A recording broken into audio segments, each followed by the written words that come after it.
Hey everyone, this is Fantasy and Frames Beat the Waiver Wire for Week 9. I'm your host, Zach, at FF Chalupa Batman.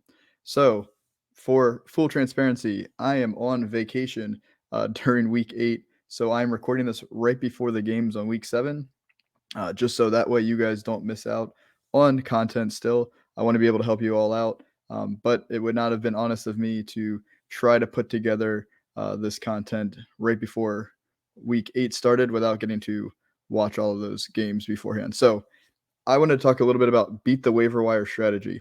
So the whole point of this is to stash guys at the end of your bench that may end up hitting for you as like a league winner or maybe even just a starter for a week or two because a player ahead of them was injured. So the best way to do that is to really focus on running backs. So for this video, I just wanted to talk about some running backs that are not their starters or the RB2, maybe even the RB3 on their team. But if a player ahead of them gets injured that week, then they would become the starter for at least a week, could be longer. And when you pick them up now, before the games actually start, you're picking them up for nothing. You don't have to bid. You don't have to fight for anybody on the waiver wire. You don't have to worry about your priorities. You already have them on your roster. If you really want to, you could even try to trade them away and get some value out of them if you think that would be best. So I just wanted to go through a list of running backs. I'm going to start with the highest roster percentage.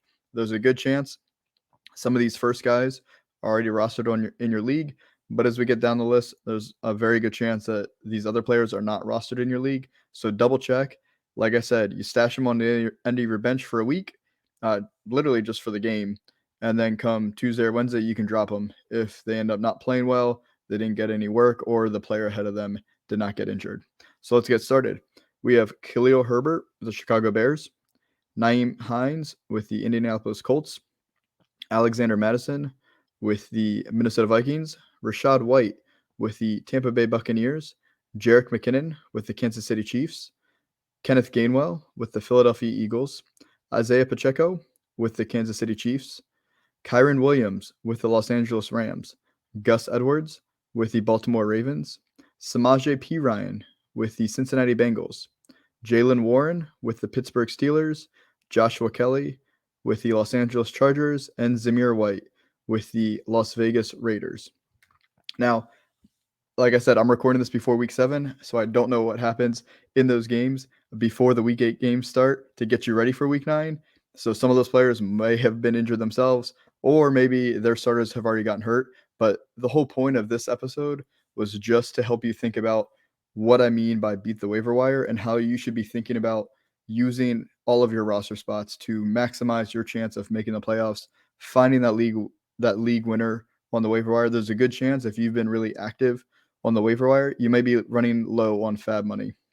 So this is a great way to maximize your ability to use your full roster, and that's by picking these guys up for free before the games lock every Sunday. So good luck to you all. Can't wait to get back on. Again, if you enjoyed this video, please go ahead and like it. Subscribe to the Fantasy and Frames channel. We have a lot of content coming out every week for you. We have Redraft covered, Dynasty, IDP, we even have DFS. And those guys have been crazy hot there. So if you're following their picks, you're probably making some cash. So make sure you also check out our articles on fantasyandframes.com. Again, fantasyandframes.com. Super easy. All of our great articles are on there as well. So again, we're here to help you all win.